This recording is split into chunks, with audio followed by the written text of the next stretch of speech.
My son told me not to walk him down the aisle at his wedding. Said his girlfriend's rich mom was a better look. I sat quietly in the last pew and watched. 1 year later, he needed me. What happened next changed everything. Let me tell you the whole story.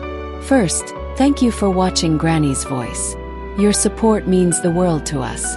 If you like our stories, please hit that subscribe button. Tell us in the comments what city you're watching from. We might give you a shout out next time. Today's special shout out goes to Emma Rodriguez from Miami. We love having you here. Now let's dive into this story. People say a son's first hero is his mom.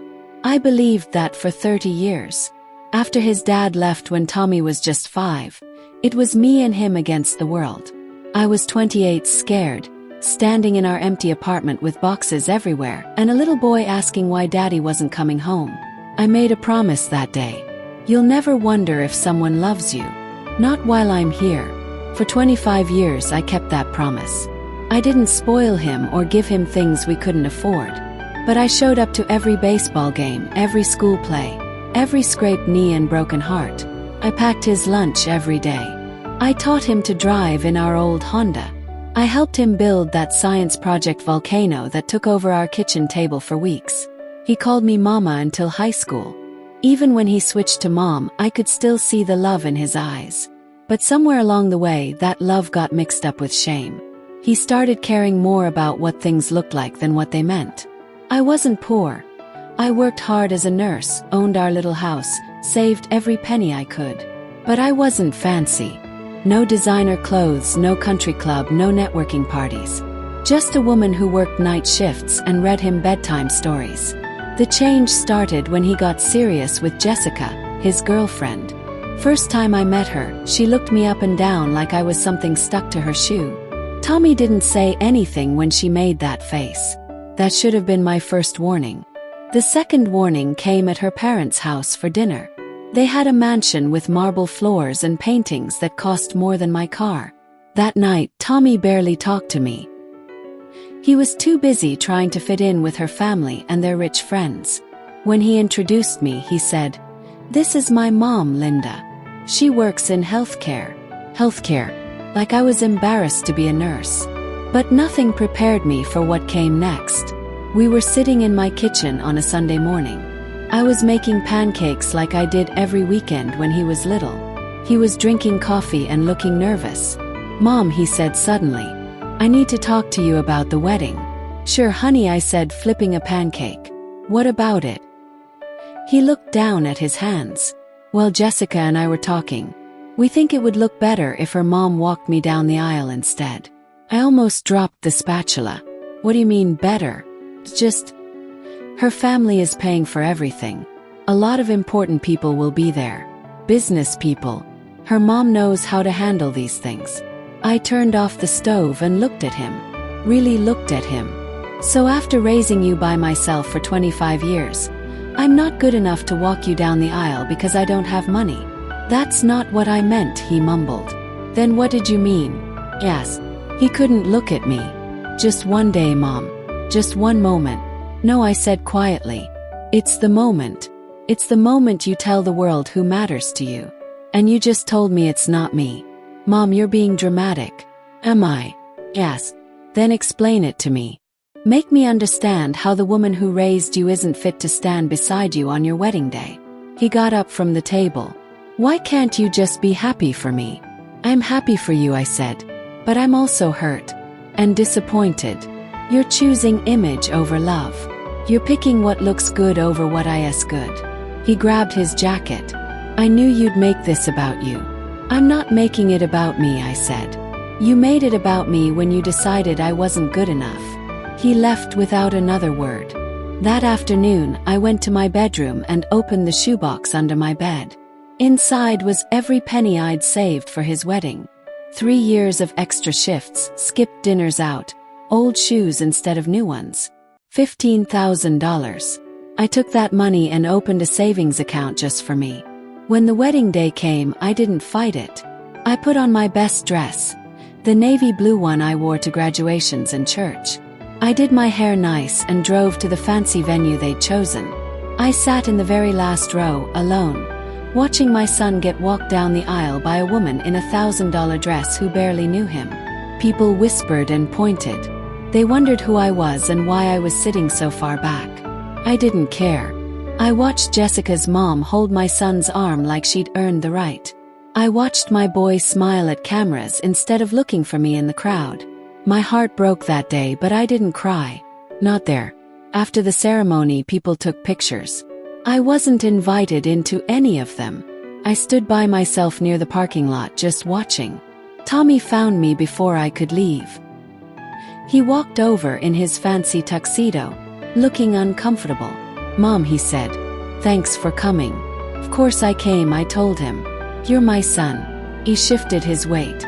"I know today was different, but I hope you understand." "I understand perfectly," I said. "You made your choice. Now I get to make mine." "What's that supposed to mean?" "It means I love you, but I won't beg for a place in your life anymore." He opened his mouth to say something, but I was already walking to my car. That night, I sat at my kitchen table with a cup of tea and my laptop. I looked up travel websites and vacation packages. Beach trips, mountain cabins, city tours. All the places I dreamed of seeing but never went because I was saving for his future. The future where I apparently didn't belong. I booked a 2-week cruise to Alaska. Then I booked a weekend in New York City. Then I signed up for painting classes I'd wanted to take for years. The money I'd saved for his wedding. It was mine now, and I was going to use every penny on myself. The months that followed were quiet. Tommy called a few times, but our conversations were short and awkward. He'd ask how I was doing, I'd say fine, and then we'd run out of things to say. I didn't ask about Jessica or their new apartment or their fancy married life. If he wanted to share, he could. But I wasn't going to pretend everything was normal when it wasn't. Kept busy. I took those painting classes and discovered I was actually pretty good at it. I went on my cruise and watched whales jump out of the ocean. I made new friends who liked me just the way I was. I didn't need their approval or their money. I just needed to remember who I was before I became someone's mother. Then one morning my phone rang. It was early, too early for a social call. I looked at the screen and saw Tommy's name. My heart jumped. Had something happened? Was he hurt? I answered on the second ring. "Tommy, what's wrong?" "Mom," he said, and his voice was shaking. "Can I come over? We need to talk." "Course," I said. "Are you okay? Just, can I come over now?" 20 minutes later, he was at my door. He looked terrible. His hair was messy, his clothes wrinkled. His eyes red like he'd been crying. I let him in and made coffee while he sat at the kitchen table with his head in his hands. When I set the coffee down, he looked up at me. "Jessica left me," he said. "She took everything and moved back in with her parents." "I don't understand," I said, sitting down across from him. "I thought you were happy." "We were," he said. "Least I thought we were. But last month, her dad's business got investigated by the government. Turns out they were stealing money.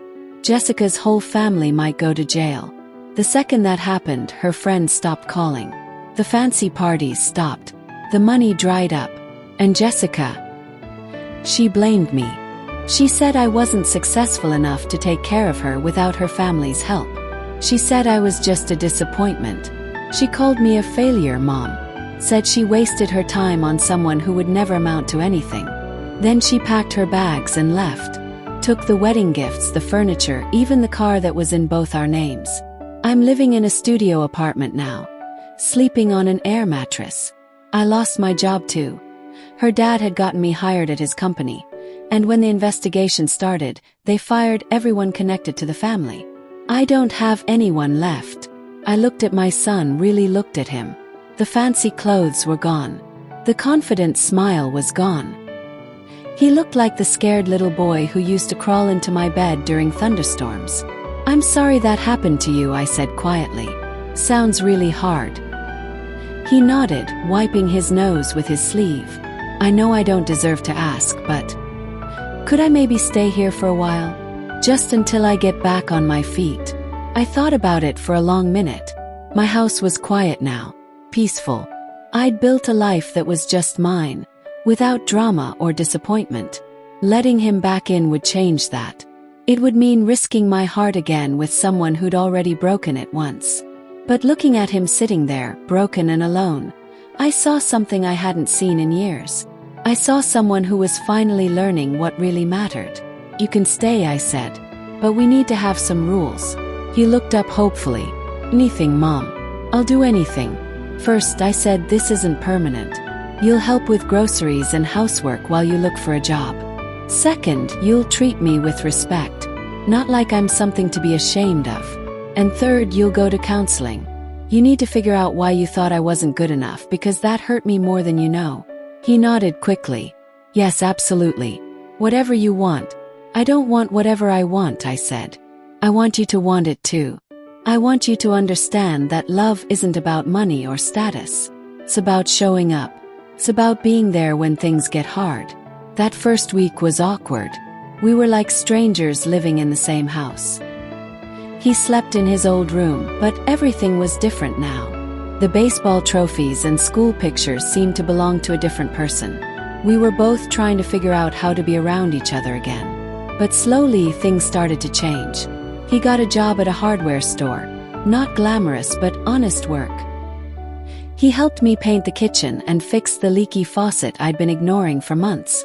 We started eating dinner together again, something we hadn't done in years.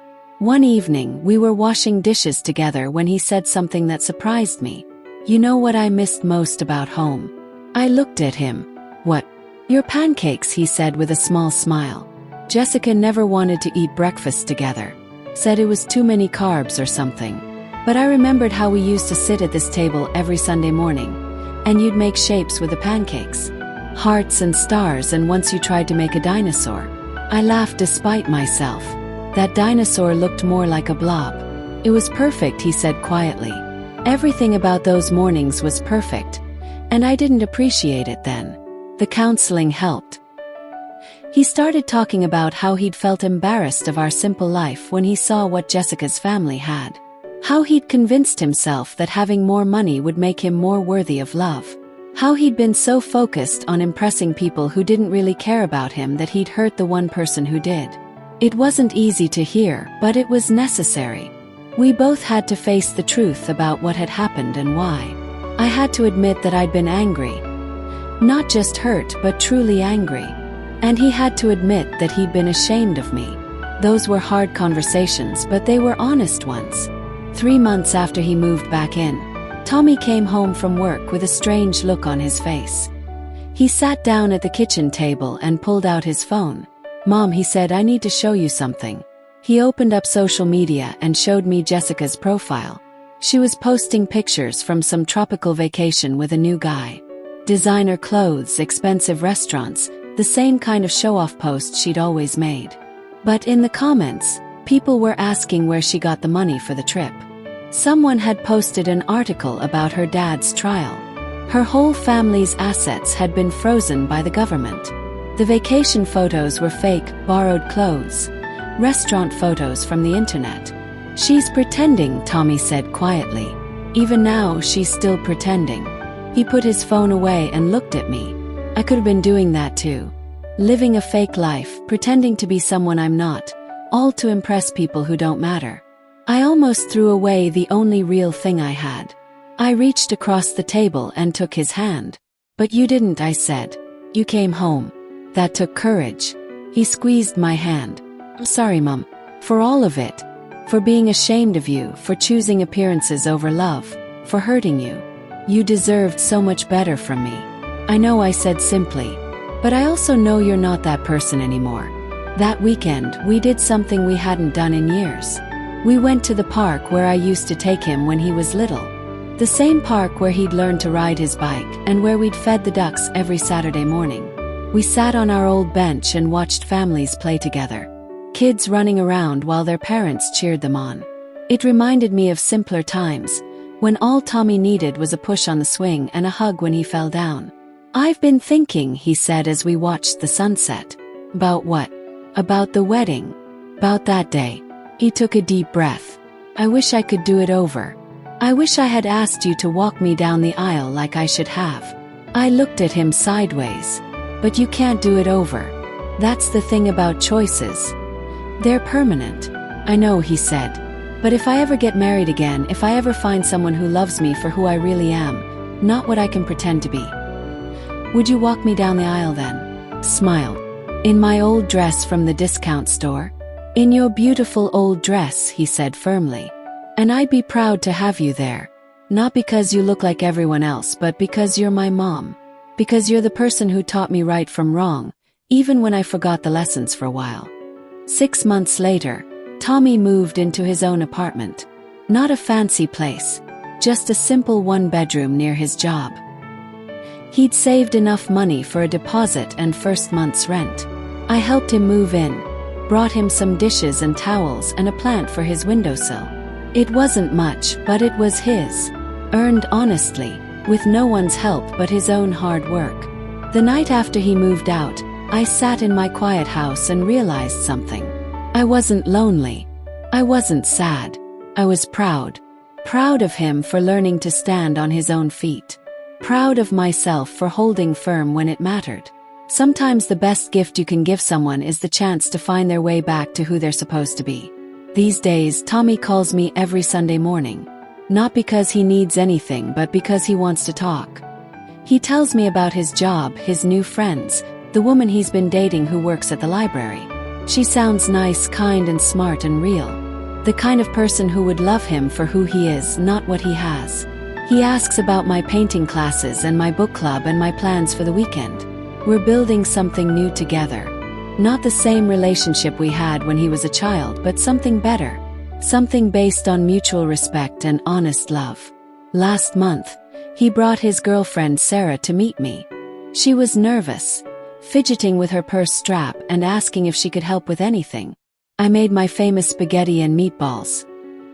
Nothing fancy, just comfort food made with love. We sat around my little kitchen table, the same one where Tommy used to do his homework while I cooked dinner after work. Sarah asked about the paintings on my walls, the ones I'd done in my art classes. She genuinely seemed interested, asking about techniques and colors and inspiration. Tommy watched us talk with a smile on his face. Not the fake smile he used to wear at Jessica's fancy parties, but a real one. After dinner, Sarah insisted on helping with the dishes while Tommy went outside to take a work call. As we washed and dried together, she said something that surprised me. Tommy talks about you all the time. About how strong you are, how you raised him by yourself, how you never gave up on him even when he made mistakes. He's really proud of you. I looked at her, this sweet girl with flour on her apron from helping me make dessert. That means a lot, I said. He went through a phase where he wasn't so proud. She nodded. He told me about the wedding, about how he hurt you.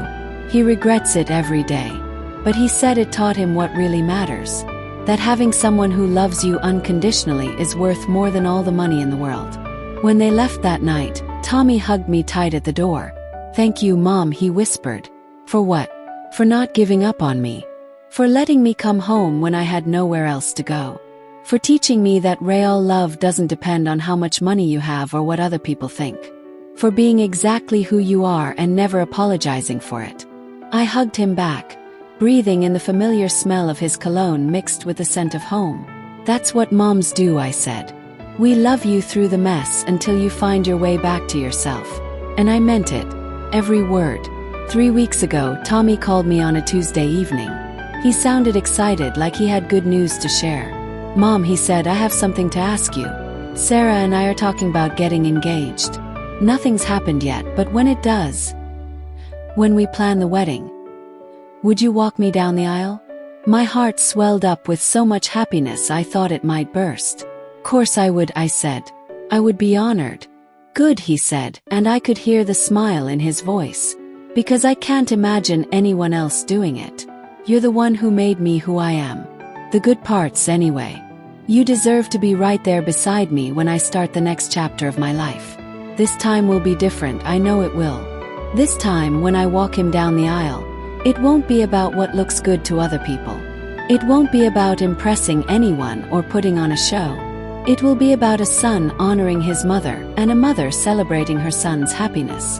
It will be about love in its purest form.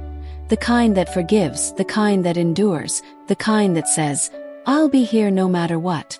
And when people ask who I am, Tommy won't say, "She works in healthcare." He'll say, "This is my mom, Linda. She's the strongest woman I know, and I'm lucky she raised me."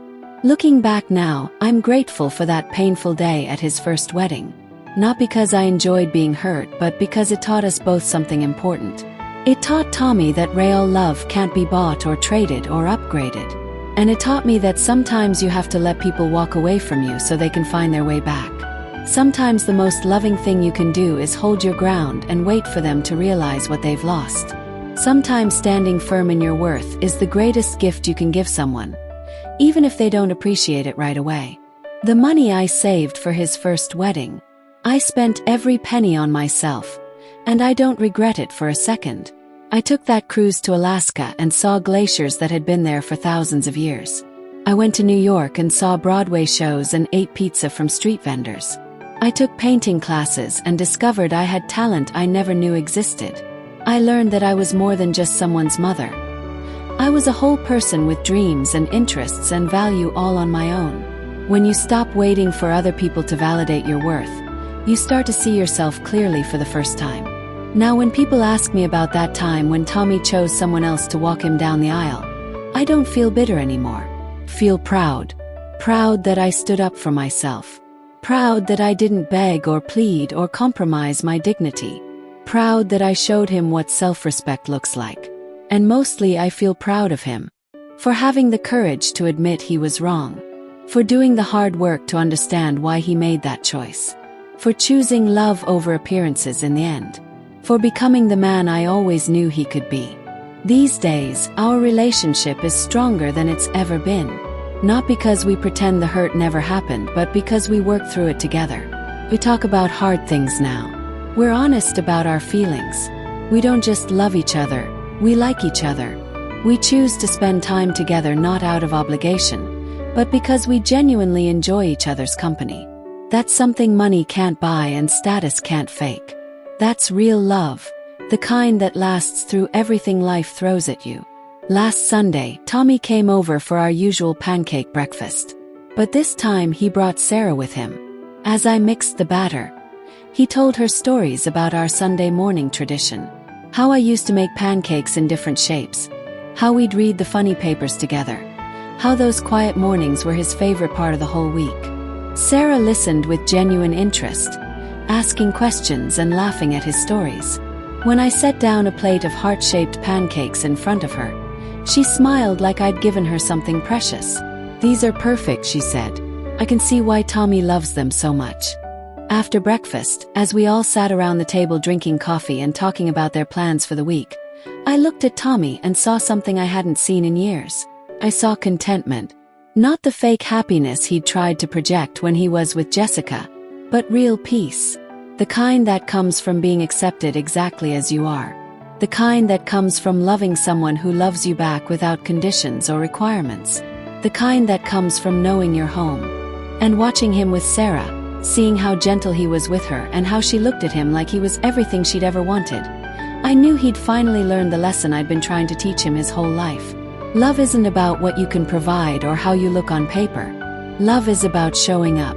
It's about being there when things get hard. It's about choosing someone again and again, through good times and bad times and boring Tuesday nights when there's nothing special happening. It's about seeing someone's flaws and choosing them anyway. It's about building something real together, not just taking pictures for social media. Tommy learned that lesson the hard way, but he learned it. And now he gets to live it with someone who deserves the man he's become. I still have the dress I wore to his first wedding, the navy blue one that didn't cost enough to impress anyone. I've kept it in my closet, waiting for the right occasion to wear it again. Soon I'll take it out and have it cleaned and pressed.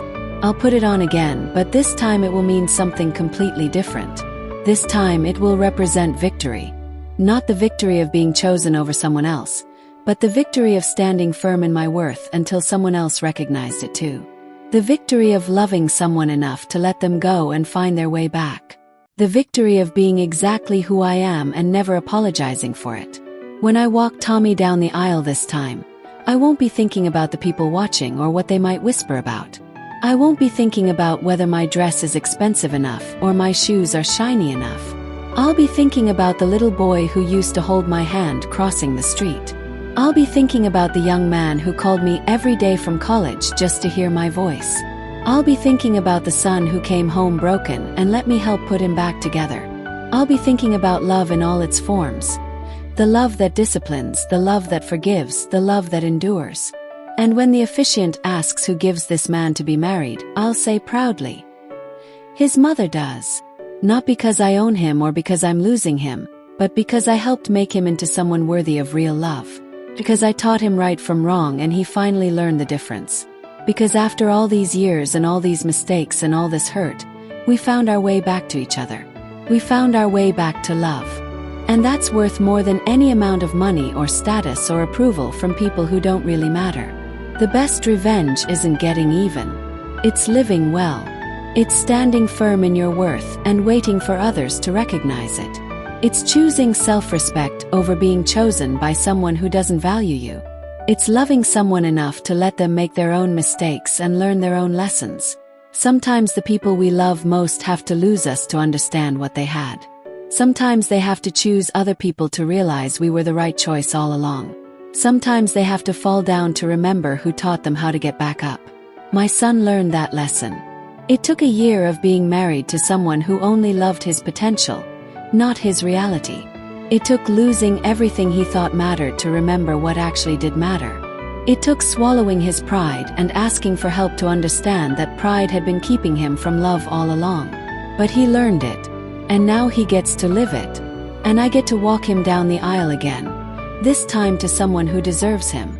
This time to someone who sees him the way I always have, as someone worth loving exactly as he is. So if you're watching this and you're dealing with someone who makes you feel like you're not good enough, remember my story. Remember that your worth doesn't depend on other people's approval. Remember that real love doesn't ask you to change who you are or apologize for what you don't have. Remember that sometimes the most loving thing you can do is walk away and let someone realize what they've lost. Don't beg for a place in someone's life. Don't compromise your dignity for someone's attention. Stand firm in your worth and wait for people who recognize it. The right people will see you clearly and choose you gladly. The wrong people will try to change you or hide you or make you feel ashamed of who you are. Let them go. Love yourself enough to let them go. Because when you stop accepting less than you deserve, you make room for people who will give you everything you've always wanted. You make room for real love, honest love, the kind that lasts through everything life can throw at you. That's the lesson I learned, and that's the lesson I taught my son. Not by lecturing him but by living it. Now, as I finish this story, I want you to know that forgiveness doesn't mean forgetting. It doesn't mean pretending the hurt never happened. It means choosing to love someone despite the pain they caused. It means giving them a chance to do better while protecting yourself from being hurt the same way again. It means setting boundaries and sticking to them. It means requiring changed behavior, not just apologies. Real forgiveness is earned through actions, not just words. My son earned his way back into my heart by showing me he'd learned from his mistakes. He didn't just say he was sorry.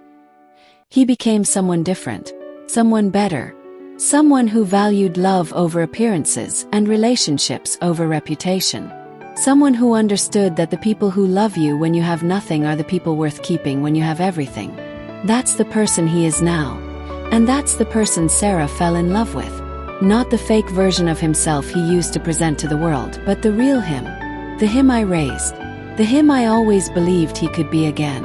In a few months, I'll put on that navy blue dress again. I'll do my hair and put on my sensible shoes and walk into another wedding venue. But this time, everything will be different. This time, I'll be walking down the aisle with my head held high, knowing I belong there. Knowing I earned my place not through money or connections, but through love. Through years of showing up, through nights of worrying, through the countless small sacrifices that add up to a lifetime of devotion. Through the strength to let go when I needed to and the grace to welcome him back when he was ready. This time, when people see me walking my son down the aisle, they won't whisper about why I'm there. They'll see a mother who raised a good man. They'll see a woman who stood firm in her worth until others recognized it too. They'll see real love in action. Not the kind that depends on circumstances, but the kind that endures through everything. The kind that says, "I'll be here when you're ready to come home." The kind that teaches lessons through actions, not just words. The kind that believes in second chances but requires changed behavior to earn them. And when my son looks at me as we walk down that aisle together, he won't see someone he's ashamed of. He'll see his hero. He'll see the woman who never gave up on him, even when he gave up on himself. He'll see the person who taught him what real love looks like by living it every single day. He'll see his mom, and he'll be proud to have me by his side. Not because I've changed or become someone different, but because he finally learned to see me clearly. Because he finally understood what he'd had all along. That's the real victory in this story. Not that I got chosen in the end, but that my son learned to choose wisely. Not that I won some competition with another woman, but that my son learned what's worth competing for and what isn't. Not that I got my way, but that I stayed true to myself until others learned to value what I'd always known I was worth. Sometimes the best thing you can teach someone is to let them learn it for themselves. Sometimes the greatest gift you can give someone is the chance to miss you and realize what they lost. My son learned that lesson, and now he gets to live the rest of his life with that wisdom. He gets to love Sarah with the full knowledge of what real love costs and what it's worth. He gets to be a husband who values his wife not for what she brings to his image, but for who she is in her heart. He gets to be a man who chooses substance over surface, character over reputation, love over everything else that pretends to matter but doesn't. And someday, if he has children of his own, he'll teach them these same lessons. Not by lecturing them, but by living them. The cycle continues, but this time it's a cycle of wisdom instead of mistakes. This time it's a cycle of choosing love over fear, authenticity over appearances, real relationships over fake ones. This time it's a cycle of standing firm in your worth and teaching others to recognize it. Thanks for watching Granny's Voice. Please subscribe.